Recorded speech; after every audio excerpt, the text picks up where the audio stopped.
Hello friends, मैं physics interesting में Pradeep sir का नमस्कार।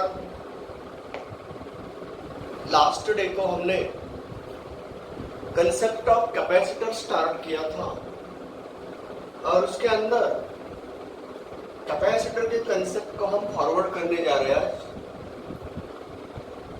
क्या होता है कैपेसिटर, क्या होता है वह कंसेप्ट, कैपेसिटर नाम का कंसेप्ट क्यों आया, क्यों बनाया हमने कैपेसिटर को, क्या पर्पस था उसको बनाने का, कितने टाइप के कैपेसिटर्स होते हैं। तो according to the shape given to the conductors,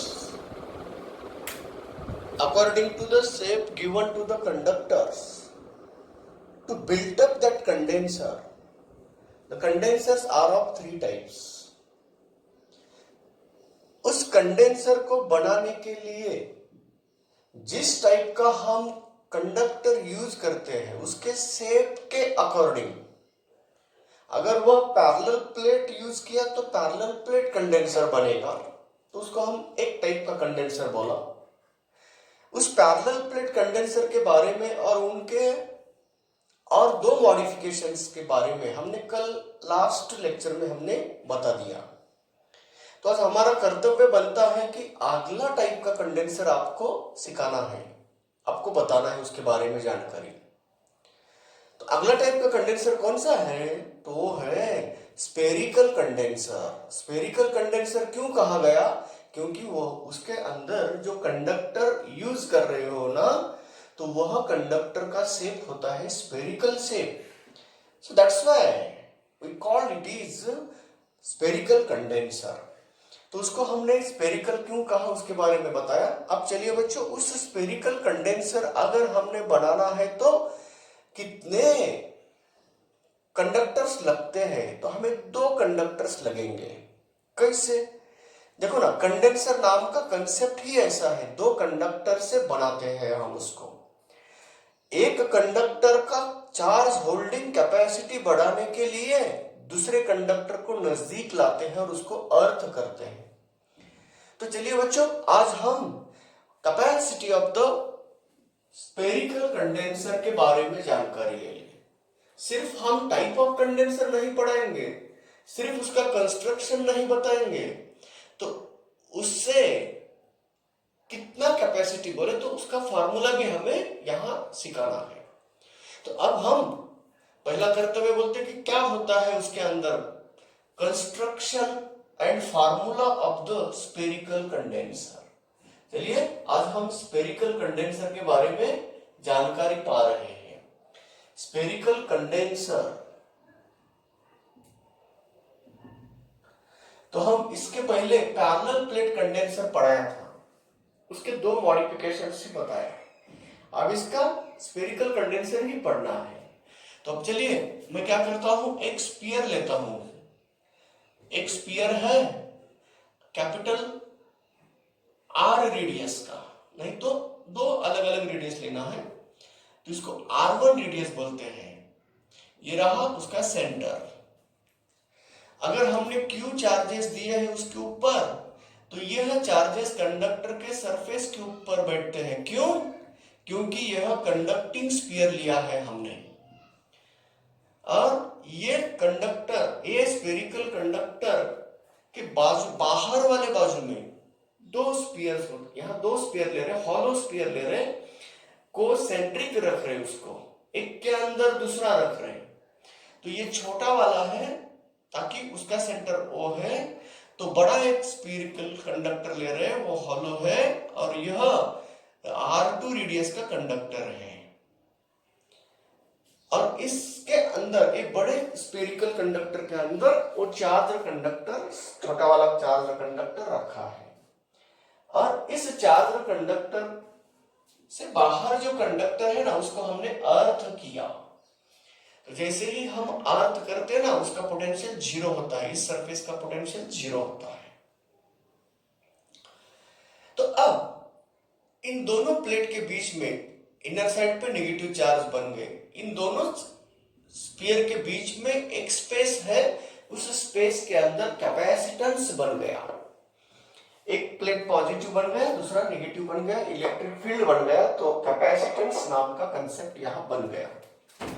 तो अब जिस कंडेंसर में दो हॉलो स्फीयर्स एक दूसरे के अंदर कॉन्सेंट्रिक रखते हैं और बाहर वाले कंडेंसर को हम ग्राउंड करते हैं और अंदर वाले कंडेंसर को हम अर्थ चार्ज देते हैं, तब यह स्फेरिकल कंडेंसर बन रहा है।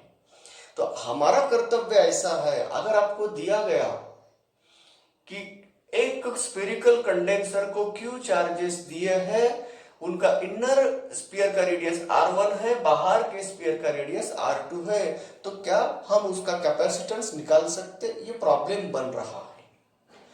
आपको number of charges given to that spherical condenser, उस स्फेरिकल कंडेंसर में दिए हुए चार्ज दिए जाते हैं। आपको प्रॉब्लम सुना रहा हूं आपको, उनके ऊपर दिए हुए चार्जेस दिए हैं, इनर रेडियस दिया है, आउटर स्फीयर की रेडियस दिया है, और क्या बन सकता है उसका capacitance. Find the capacity of that condenser, ऐसा कहा तो हम किस फॉर्मूले से उसको निकाल सकते हैं? तो first of all we make the formula for the capacitance of the spherical condenser. In order to get that formula, we have to know the potential difference between these two spheres. And to know that potential difference, we have to know the electric field inside that sphere.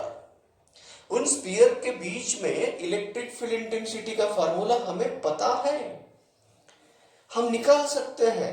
अगर Q charge से बना हुआ ये sphere है, conducting sphere है, उसके बाहर यहां अगर हमने कुछ पॉइंट P मान लिया, कितने दूर पे मान लिया हमने? x डिस्टेंस दूरी पे मान लिया, तो यहां का इंटेंसिटी हमें पता है। तो चलिए बच्चों, हमें कैपेसिटेंस निकालना है। कैपेसिटेंस निकालने के लिए पोटेंशियल को ढूंढना है, पोटेंशियल को निकालने के लिए निकालने के लिए उसके बेस इंटेंसिटी के तरफ जाना है, क्योंकि हमें पता है पोटेंशियल के साथ इंटेंसिटी का क्या रिलेशन बनता है, पोटेंशियल डिफरेंस के साथ इंटेंसिटी का क्या रिलेशन बनता है, ये हमने इसके पहले लेक्चर में पढ़ चुके हैं। तो चलिए अब हम P नाम का एक पॉइंट ले रहे हैं, दोनों स्फीयर के बीच में कितने दूर है? x डिस्टेंस दूर है सेंटर से। तो चलिए बच्चों, यहाँ का इंटेंसिटी बता सकते हैं आप? तो यहाँ का इंटेंसिटी बनेगा, तो चलो मैं एक इंफॉर्मेशन बताता हूँ।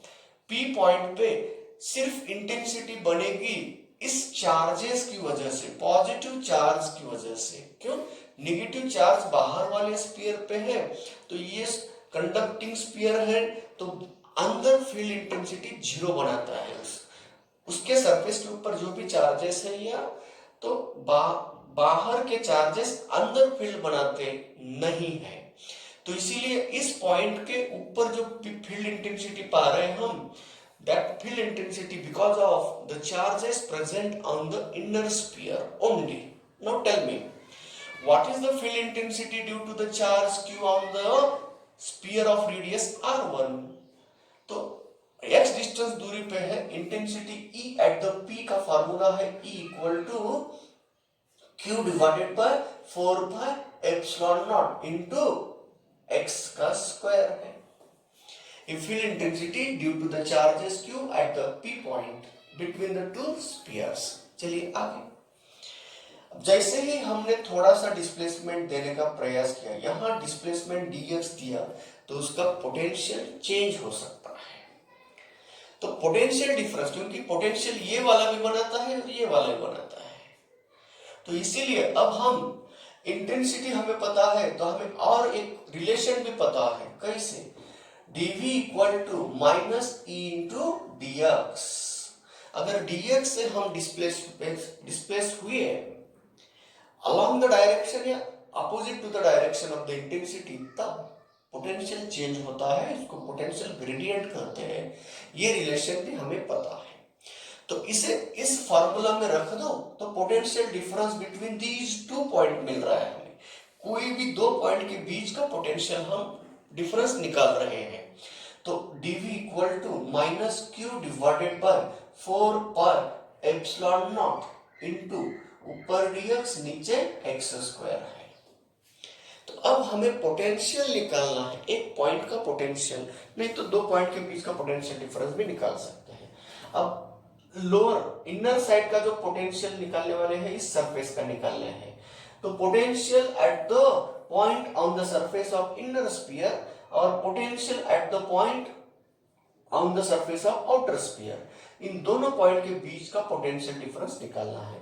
तो यहाँ का पोटेंशियल R2 का पोटेंशियल बताएंगे और R1 का, तो इसको अगर हम इंटीग्रेट करना चाहते हैं तो R2 से R1 तक, यहां से यहां जा रहे हैं हम, इतना लंबा डिस्टेंस पा रहे हैं हम, तो dv को हम इंटीग्रेट करेंगे क्योंकि पोटेंशियल डिफरेंस पाना है। तो अब minus Q divided by 4 pi epsilon not, चलिए इंटीग्रेशन ऑफ इस पावर को हम x का पावर -2 बनाएंगे, ये dx हुआ, कहां से कहां है, तो x कहां से कहां बदल रहा है, R2 से R1 तक जा रहा है। अब यहाँ potential at the R2, potential at the R1, potential on the surface of radius R2, potential on the surface of radius R1। चलिए अब कंटिन्यू करते हैं, ये डेरिवेटिव है v का, इसका मतलब इसका एंटी डेरिवेटिव क्या होगा, v हो गया, तो इसीलिए v को हम डेरिवेटिव इसका इंटीग्रेट सॉल्व कर रहे हैं और फर्दर सिंप्लीफिकेशन करने के लिए लिमिट रखना चाहिए। तो ये रहा अपर लिमिट, ये रहा lower limit, equal to minus Q, जो भी कांस्टेंट है उसको पहले से बाहर निकाला हमने। अब चलिए पावर फंक्शन ये -1 से अलग है, इसका मतलब उसको हम क्या कर सकते हैं, इंटीग्रेट कर सकते हैं, एक से पावर बढ़ाओ और बड़े हुए पावर से डिवाइड करो। तो चलिए एक से पावर अगर बढ़ा दिया तो -2 + 1 बन गया -1, तो x का पावर -1 ऊपर डिवाइडेड बाय नीचे -1, तो ये माइनस साइन मैं न्यूमरेटर को देना चाहता हूं और न्यूमरेटर का जो पावर नेगेटिव है ना उसको पॉजिटिव बनाता हूं नीचे लाके। तो चलिए उसको हम ऐसा लिख सकते हैं, integration of this one is -1/x, R2 है ये R1 है, समझ गए। इंटीग्रेशन पावर -1 बनता है और डिवाइड बाय -1, तो -1 ऊपर लिया, x का पावर -1 ऊपर था उसको नीचे लाके प्लस बना दिया, तो ये रहा। अब चलिए सिंप्लीफाई करेंगे, अपर लिमिट रख दो, potential at the surface of radius R1 minus potential at the surface of radius R2 equal to ये -q divided by 4 pi epsilon naught into, चलिए क्या होगा, -1/R1 + 1/R2, minus of minus plus बनता है। अब इसको माइनस को अंदर लेके जाएंगे, तो चलिए क्या हो जाता है, potential difference v, potential difference between to spheres, उसको पोटेंशियल डिफरेंस v नाम देता हूं, v R1 माइनस, चलिए v R2, ये पोटेंशियल डिफरेंस हो गया। अब फार्मूला कैसे बनेगा, नेगेटिव को पॉजिटिव बना रहा हूं, q divided by 4 pi epsilon not, चलिए उसको सॉल्व कर रहा हूं, ये नेगेटिव बनेगा ये पॉजिटिव बन रहा है, तो 1/R1 माइनस 1/R2 बनेगा, समझ गए। अब सिंप्लीफाई करेंगे, उसको मैं डेल्टा V बताता हूं, potential difference between two electrodes, two spheres equal to q divided by 4 pi epsilon naught into R2 minus R1 divided by R1 into R2। तो चलो बच्चों, ये मैंने पोटेंशियल डिफरेंस निकालने में सफलता पाई है। अब हमें कैपेसिटेंस चाहिए, तो कैपेसिटेंस कौन होता है, कैपेसिटेंस होता है कि चार्ज अपॉन पोटेंशियल डिफरेंस को हम कैपेसिटेंस बोलते हैं। तो चलिए q अपॉन डेल्टा v पाएंगे इससे, तो q अपॉन डेल्टा v इधर लेता हूं, पूरा सब का सब इधर लेके जाता हूं, 4 pi epsilon naught into R1 R2 divided by R2 minus R1, ये रहा बच्चों capacitance of the spherical condenser. तो कैपेसिटी C का फार्मूला बन गया 4 पाई एप्सिलॉन नॉट, दोनों स्फीयर का रेडियस का प्रोडक्ट डिवाइडेड बाय डिफरेंस, तो ये रहा जिसकी हम राह देख रहे थे, जिस फार्मूला को हमें डिराइव करना था वह फार्मूला मिल गया। इसी तरह बच्चों स्फेरिकल कंडेंसर के कैपेसिटी का फार्मूला हमें याद रखना चाहिए। हम अब डिराइव किया यानी कि आपका कॉन्फिडेंस बढ़ा दिया, तो ये फार्मूला सही है, गलत कुछ कॉन्सेप्ट हम यूज नहीं किया है।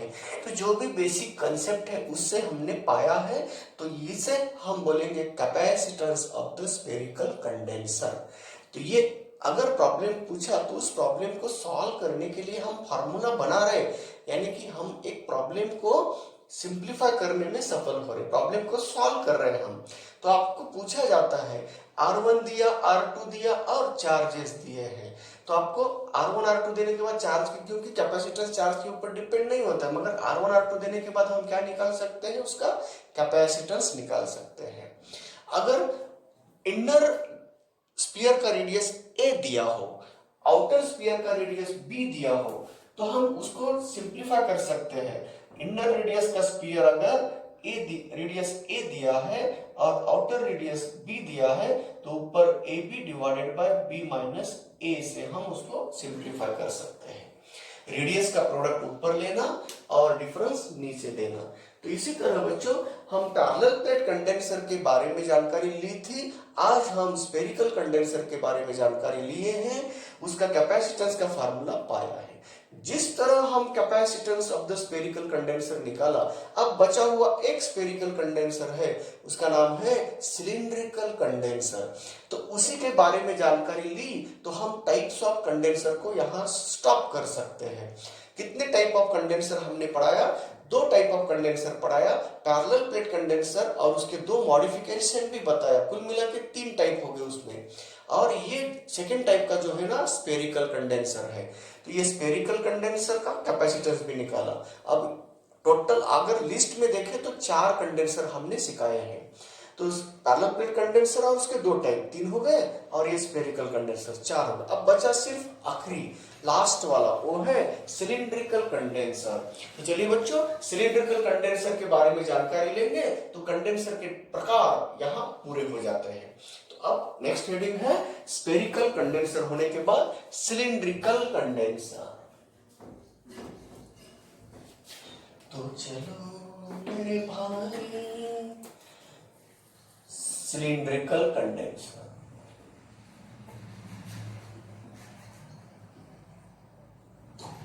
सिलिंड्रिकल कंडेंसर, तो सिलिंड्रिकल कंडेंसर में क्या होते हैं, जिस तरह स्फेरिकल कंडेंसर बनाने में 2 स्फीयर कॉन्सेंट्रिक रखे हैं और इनर स्फीयर को चार्जेस दिए हैं, आउटर स्फीयर को हम अर्थ किया है, उसी तरह सिलिंड्रिकल कंडेंसर बनाना है तो एक cylinder, small cylinder big cylinder के अंदर कोएक्सियली रख देना।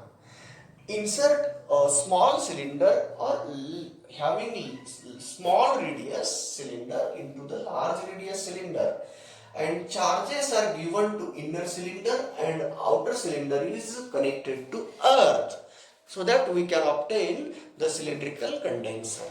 Now we can similarly obtain the capacitance of that cylindrical condenser. चलिए बच्चों आज हम कंडेंसर का आखिरी टाइप पढ़ाएंगे और यहाँ कंडेंसर के टाइप को रुकाएंगे, स्टॉप करेंगे, सॉरी उसकी हेडिंग कट कर दिया। अब हम सिलिंड्रिकल कंडेंसर का कैपेसिटेंस है, उसका कंस्ट्रक्शन है।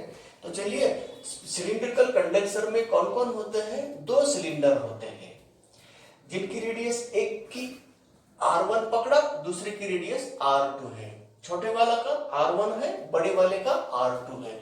ऐसे 2 सिलेंडर कोएक्सियल रखते हैं, दोनों का एक्सिस एक, उसको हम कोएक्सियल बोलते हैं। तो ये रहा सिलिंड्रिकल कंडेंसर।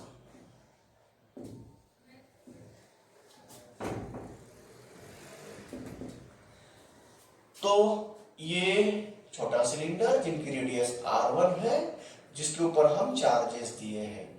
ये सिलेंडर है जिसकी रेडियस स्मॉल नहीं R1 पकड़ेंगे। चलिए ये कोएक्सिस है, दोनों का एक्सिस सेम है। ये R1 है और दूसरा बड़ा वाला सिलेंडर जिनको हम अर्थ कर रहे हैं, तो ये सिलेंडर वो है। तो इसको अगर हम अर्थ को कनेक्ट कर दिया ना, तो ये नेगेटिव चार्जेस इनर साइड में बनाता है। तो इस तरह बच्चों इन दोनों सिलेंडर के बीच में क्या बना? फील्ड बन गया और उसकी वजह से कैपेसिटेंस बन गया। तो ये रेडियस R2 है और ये इनर रेडियस R1 है। तो इसको बोलते हैं सिलिंड्रिकल कंडेंसर। तो जैसे ही हमने उसको अर्थ को कनेक्ट कर दिया, यहाँ का पोटेंशियल 0 हुआ। तो अब हम उसके कैपेसिटेंस का फार्मूला निकालना है। तो जिस तरह हमने स्फेरिकल कंडेंसर के कैपेसिटेंस का फार्मूला पाया है, क्या उसी तरह इसका फार्मूला पाएंगे? बिल्कुल पाएंगे। कैसे पाएंगे? चलिए देखो, बाहर वाले सिलेंडर अंदर वाले पॉइंट के फील्ड इंटेंसिटी नहीं बनाता, क्योंकि वो कंडक्टिंग सिलेंडर है। कंडक्टर कभी भी इनसाइड द फील्ड 0 बनाता है। तो अब चलिए, बाहर का तो कोई सवाल नहीं है, तो अंदर वाले स्फीयर ने बनाए हुए फील्ड इंटेंसिटी के बारे में जानकारी लेंगे। अंदर के स्फीयर सिलेंडर के ऊपर हमने चार्जेस क्यू दिए हैं, तो क्यू चार्जेस L लेंथ के सिलेंडर के ऊपर डिस्ट्रीब्यूट हुए हैं। तो linear charge density lambda equal to Q divided by L है। टोटल चार्जेस क्यू है, लेंथ उसकी L है। तो चलिए बच्चों, अब बताओ, हमने सीखा है, हमने फाइंड आउट किया है कि expression for electric intensity outside the charge cylinder. तो इस एक्सिस से x डिस्टेंस दूरी पे हमने P पॉइंट लिया। तो P पॉइंट का इंटेंसिटी का एक्सप्रेशन हमें पता करना है, वो चाहिए और वो पता है हमें। तो we know that electric field intensity outside the charge cylinder का फार्मूला है lambda upon 2 pi epsilon naught into x। Lambda ये लीनियर चार्ज डेंसिटी है उस सिलेंडर के ऊपर दिए हुए चार्ज की। तो x ये डिस्टेंस है, तो इससे हम इंटेंसिटी का एक्सप्रेशन लिखे। अब हमें रिलेशन है पोटेंशियल डिफरेंस के साथ का, ये भी हमें पता है। We also know that dV equal to E into dx. Now put the values of E, find the potential difference between any two points which are separated by dx. तो उन दोनों सिलेंडर के बीच के दो पॉइंट ले लो जिसका separation dx है, तो उसके बीच का डिफरेंस पोटेंशियल ग्रेडियंट बन गया dV equal to minus E into dx. तो substitute the value of E and also we can write this formula in this form also. Total charge is Q divided by 2 pi epsilon naught L into x. So same formula can be substituted here. तो minus Q divided by 2 pi epsilon naught L, जो भी constant है उसको बाहर दे, अलग जगह पे लिखेंगे, into dx divided by x है। तो चलिए बच्चों, हमें कहां से कहां मूव होना है? इस सरफेस से इस सरफेस तक। तो potential difference between to cylinders निकालना है ताकि हम कैपेसिटेंस निकाल पाएंगे। कैपेसिटेंस बोले तो क्या होता है? चार्ज अपॉन पोटेंशियल डिफरेंस होता है। तो इसीलिए हम पोटेंशियल डिफरेंस निकाल रहे हैं, दो पॉइंट के बीच का पोटेंशियल डिफरेंस निकालना है। तो सरफेस के ऊपर का पोटेंशियल, इसके सरफेस के ऊपर का पोटेंशियल, उसका डिफरेंस निकालने जा रहे हैं। तो अब उसको निकालने के लिए इंटीग्रेट करना पड़ता है। तो अगर इंटीग्रेट करना है V at R2 से V at R1, okay, into d, उसका इंटीग्रेशन dV का इंटीग्रेशन ले रहे हैं। अब minus Q divided by 2 pi epsilon naught L, बाहर इंटीग्रेशन के अंदर dx अपॉन x, कहां से कहां? R2 से R1 तक। फिर इसके बीच में ही है ना, तो वहां तक उसका इंटीग्रेट कर रहे हैं। तो बच्चों, यहाँ पावर फंक्शन यूज नहीं कर सकते। पावर फंक्शन का लिमिटेशन ये है, जब भी कोई वेरिएबल का पावर -1 रहा तो उसका इंटीग्रेशन पावर फंक्शन से नहीं होता। तो कैसे निकालेंगे? ये लॉगरिथमिक का डेरिवेटिव है। log x का डेरिवेटिव ये है, इसीलिए इसी का इंटीग्रेशन log x आएगा। तो इसीलिए उसको log x के सिंप्लीफाई कर रहे हैं। ये डेरिवेटिव v का है, इसका मतलब इसका इंटीग्रेशन v होगा। तो उसको हम सॉल्व कर रहे हैं।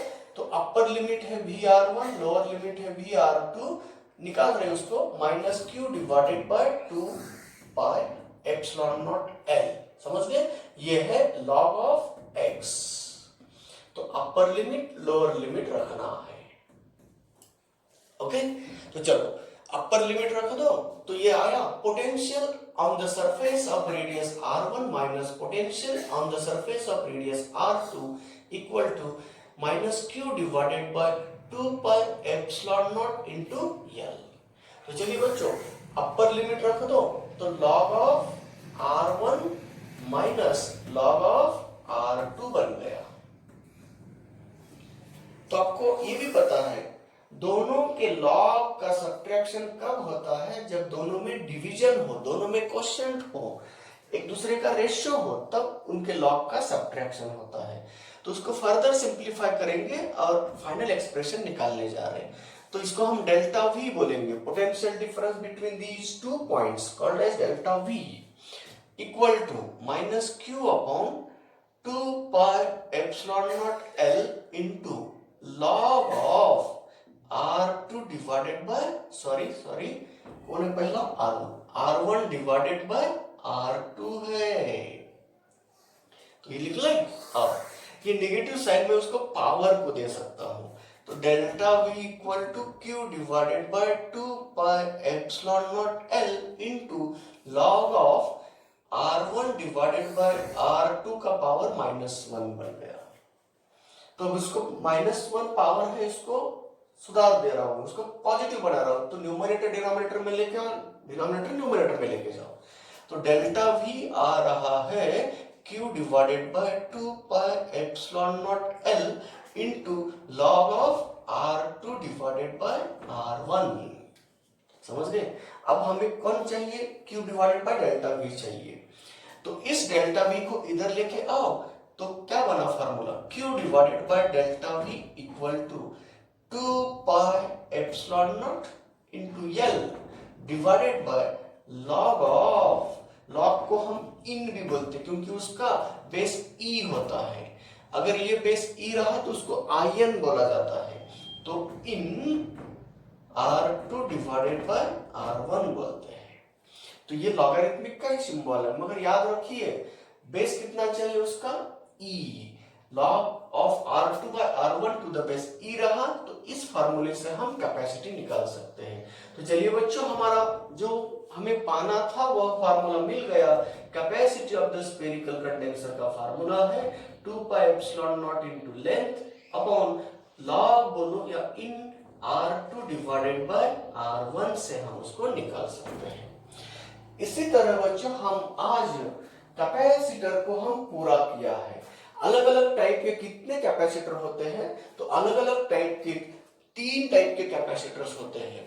पैरेलल प्लेट कैपेसिटर, उसका फार्मूला भी हमने बताया और उसके 2 मॉडिफिकेशंस भी बताए। सेकंड कौन सा था, स्फेरिकल कंडेंसर, स्फेरिकल कैपेसिटर, उसमें कौन कौन क्या कैसे होते हैं वो भी बता दिया और उसका कैपेसिटेंस का फार्मूला भी बता दिया। आज हम सिलिंड्रिकल कंडेंसर के बारे में भी जानकारी ली है। तो सिलिंड्रिकल कंडेंसर कैसे बनाते हैं, 2 सिलेंडर एक दूसरे के अंदर रखेंगे, कोएक्सियली रखेंगे और इनर साइड के सिलेंडर को हम क्या कर रहे हैं, उसको अर्थ कर रहे चार्ज दे रहे और बाहर वाले उसको हम अर्थ कर रहे हैं। तो इसी तरह बच्चों हमने क्या किया, दोनों टाइप के सिलेंडर के कैपेसिटी के फार्मूलेस निकाले। तो बच्चों आज के लिए ये कैपेसिटर नाम का कंसेप्ट यहाँ पूरा हुआ है। हमने कितने टाइप के कंडेंसर पढ़ाया और सबके फार्मूलेस आपके सामने डिराइव कर दिया। तो कोई भी अगर प्रॉब्लम बन रहा है, तो पैरेलल प्लेट कंडेंसर के ऊपर प्रॉब्लम बन रहा है तो उसका फार्मूला याद रखिए। सिलिंड्रिकल के ऊपर के बन रहा है तो ये फार्मूला याद रखना है। अगर फार्मूला भूल गए तो किस तरह से हमने निकाला वो कंसेप्ट याद रखो। यहाँ पोटेंशियल डिफरेंस और इंटेंसिटी का रिलेशन निकालते हुए हमने उसको पा लिया। उसी तरह अब हम आगे बढ़ने से पहले इसके ऊपर कुछ प्रॉब्लम्स क्रिएट किए जाते हैं, उल्टा सुल्टा पूछा जाता है। कैसे उल्टा सुल्टा पूछेंगे यहाँ पे कि अब इसमें अभी तक हमने अंदर वाले कंडक्टर को चार्ज दिया था, चाहे क्यों वह स्फेरिकल हो या सिलिंड्रिकल हो, और बाहर वाले सिलेंडर को हमने अर्थ किया था। तो क्या कंडेंसर बनेगा उल्टा कनेक्शन दिया तो अंदर वाले को हम अर्थ करेंगे, बाहर वाले को अगर ग्राउंड किया, क्या चार्जेस दिए तो क्या असर हो सकता है, तो कैपेसिटर्स बनेगा क्या नहीं बनेगा, इनके बारे में जानकारी हम प्रॉब्लम में ही ले सकते हैं। इसी तरह बच्चों ये सब प्रॉब्लम्स क्रिएटिंग कंसेप्ट है जिनके ऊपर प्रॉब्लम अभी तक पूछा गया है, तो वो फार्मूला याद रखना चाहिए। तो फार्मूला अगर याद रहा तो कोई किसी भी टाइप का प्रॉब्लम हम बना सकते हैं। देखिए ना, कैपेसिटी बढ़ाना है तो लेंथ बढ़ाओ और डाइलेक्ट्रिक मीडियम डाल दो, नहीं तो इस रेशियो को कम करना चाहिए। तो इसी तरह बच्चों आज के लिए हम यहाँ स्टॉप होंगे। कैपेसिटर्स नाम का कंडेंसर नाम का कंसेप्ट यहाँ पूरा हुआ है। कल हम इसके कुछ numericals based on third level या सेकेंड लेवल के problems, first level, second level, third level, ऐसे लेवल के प्रॉब्लम्स कल हम लेंगे। तो ये भी प्रॉब्लम्स ही बनता है। फार्मूला निकाल रहे बोले तो प्रॉब्लम को सॉल्व करने के लिए हम एक फार्मूला अवेलेबल किया है।